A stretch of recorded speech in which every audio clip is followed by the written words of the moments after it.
Itadakimasu. Kahapon na paksiw ang ulam ko. Ngayon, prito na naman ako ng isda kahapon. Pangaon.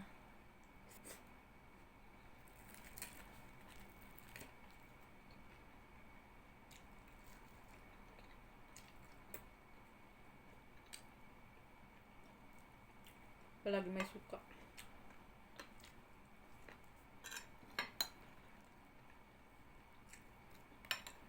Ubusin ko na ito.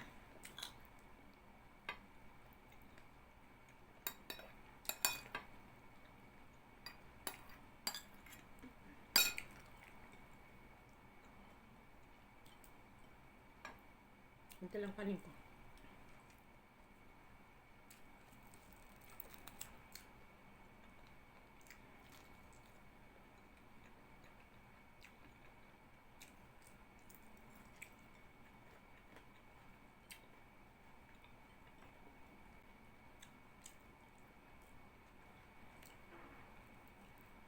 Hindi mapait yung palagi dito.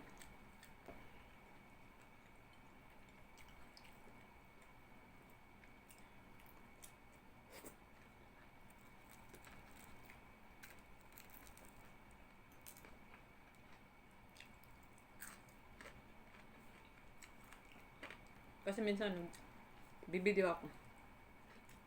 Pag magpapabili.